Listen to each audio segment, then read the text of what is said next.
Over the past few decades, the video game industry has become a massive money-making machine, equivalent to practically any other major entertainment industry.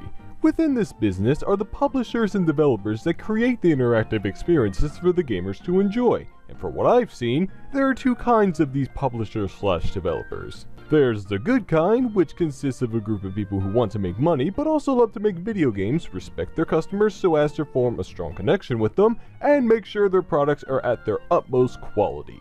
And then there's the shit kind, which consists of a group of people who just want to make money and nothing else.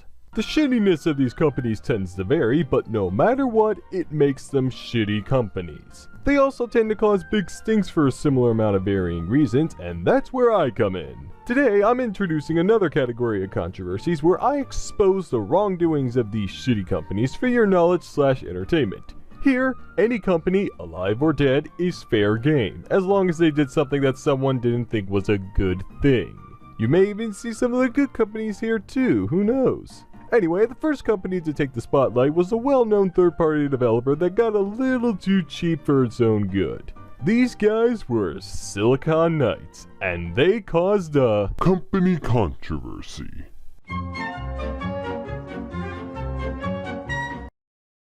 Silicon Knights had their humble beginnings, starting out in the 90s with their main focus on PC RPGs and the occasional console venture here and there. The company really hit its stride at the beginning of the new millennium, when they entered an exclusivity agreement with Nintendo. Over the course of this agreement, the company produced two of the GameCube's most highly regarded titles, Eternal Darkness: Sanity's Requiem, and Metal Gear Solid: The Twin Snakes. Unfortunately, those games didn't make SK a lot of money, so they split with Nintendo in 2004 and moved over to Microsoft. And this is where SK made the transition into shit territory. The company spent all their time under Microsoft crafting a game that had been stuck in good old development hell ever since 1999. But there was probably a good reason as to why it was stuck there in the first place, because it took form of, to put it lightly, the most notable game from SK, Too Human. Notable, of course, meaning that it sucks so hard you mistake it for a veteran hooker. Good, got that off the list. Of course, the game wasn't what caused controversy and the numerously aforementioned shittiness of SK. It was the stuff going on behind the scenes that did the trick. It took me a bit of time to get this together, but I think I have it down. You see, Too Human runs on Epic Games' superior Unreal Engine. Around the time they moved to Microsoft, SK had also entered an exclusive licensing process with Epic, stating the rest of their next-gen games would use that engine. The engine itself wasn't completely finished, but Epic had given SK prototype versions to help with the development of Too Human, and Epic had promised that the complete version would be available no later than 6 months after the 360's development kit had been finalized. This all sounds rather run-of-the-mill, but at some point in the next few years before the license process was finished, SK took a trip to hell. And when they returned, their shittiness and lack of self-awareness fully realized, they brought a full-on lawsuit against Epic Games. In it, they claim Epic breached their contract by not providing the company with the complete Unreal Engine in time, as well as a few other things not important here, and had to resort to making their own engine instead for the development of Too Human, or whatever Satan told them to say while he was coaching them. Now, before we get to the meat, let me clarify that it was true that SK made their own engine instead of using the Unreal one, but the problem was they left out where exactly they got the code from. Apparently, they lost all of their talented programmers to eternal damnation during their trip to hell, because instead of writing the code from scratch, they just copied as much code from the Unreal Engine they were previously using and put it in the new engine. This genius idea resulted in less work, a slightly smoother development cycle, and most importantly, SK not paying Epic for the previous use of the Unreal Engine, which saved money. I'm assuming the lawsuit was a way to cover up the whole thing, but if that's true, I guess SK must have lost their personal advisors as well as the programmers, because that's pretty dumb logic to go by. Where did they get their lawyers from? Steal and Sue? Yeah, that kinda sounds like a law firm. Probably the same guys who do X-Copper. Moving on, as one would hopefully react to their shit being stolen, Epic countersued SK about a month later. In addition to suing for the stolen code, Epic said that they did get the completed Unreal Engine to them in time, and that by using a different engine to make Too Human instead of the Unreal one, SK also violated their exclusivity contract, so they sued for that too. And as for one final blow, they sued for copyright infringement as well, because in the suit filed by SK, it was said the new Too Human engine was based on the Unreal Engine. Oh my, Silicon Knights, what have you gotten yourself into? At this point, the case looks open and shut. It's obvious that SK's little vacation in hell got the better of them and they did some very bad things. So the court might as well immediately hand the victory to Epic, right?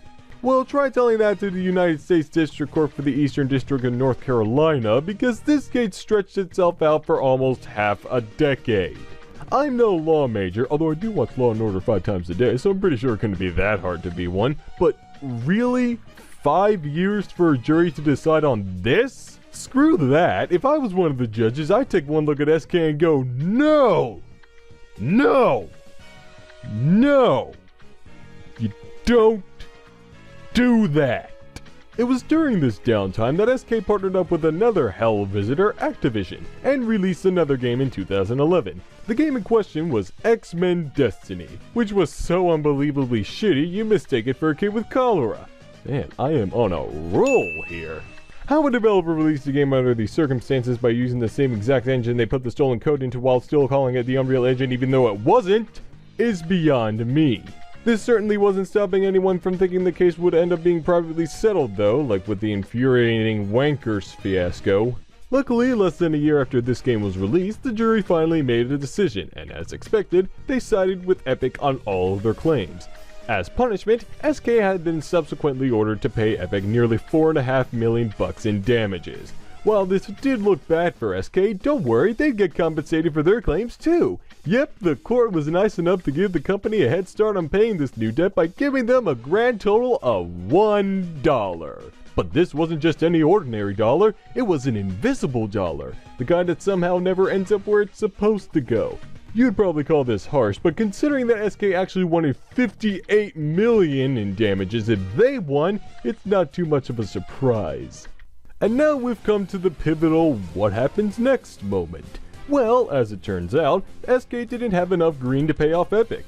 They hadn't accrued a lot of cash from their games, and whatever money was given to them, they burned it on developing games that ended up getting the boot anyway. And let it be known that this burning money includes millions of dollars given to them during the court case. I can understand that this funding was from a Canadian government, so a US lawsuit wouldn't hamper that, but how in the hell did SK get actual money during this time? Whatever the case, it seems like they lost their financial advisors during that trip too. Well, that's what you get when you go to hell. Things got progressively worse a few months later when the court realized they didn't make any money off of this at all and decided to double SK's debt. In addition, SK had to destroy all unsold copies of the games that utilized the Unreal Engine, including 2 Human, X-Men Destiny, and 3 unannounced games that would never see the light of day. Then 2012 changed to 2013, and by then it was clear that this was something the company could not shake off. So naturally, they closed their offices, sold off most of their game assets, and as any defeated person would do, continued to fight the case. Apparently, they appealed the ruling soon after it had been brought down, claiming that the court was wrong in its findings against SK, and they were right all along. Now, this is where I want to smack the bastards back to hell. I could tolerate the stealing and the money burning and the shitty games, but claiming that you're still right in a battle that you've already lost, I will not tolerate. Just stop it, Silicon Knights. Stop the stubbornness, accept your defeat, and get the hell out of the industry. And you know what? That's what the Court of Appeals thought too, because they threw the case out in an instant. At last, in May of 2014, the company filed for bankruptcy, and not soon enough, they finally perished. It took 7 long years, but it happened. You know, as shitty as they were, it was kinda sad to see them die out. But that's what tends to happen to these shitty companies, for the most part. Anyway, this controversy was one big legal mess. I don't consider it to be a bad one though, because it can at least be learned from. The way I see it, it serves as a warning to any good video game company. Even you can join the dark side. Also, don't steal game engines. I'm pretty sure that goes without saying. For a score, I'll hand out 7 annoying disembodied heads out of 10. Nothing too special, but it sure is better than the past few controversies this show has seen. While SK may now be gone, many of their core members are still around today, although the effects of this controversy still linger around them.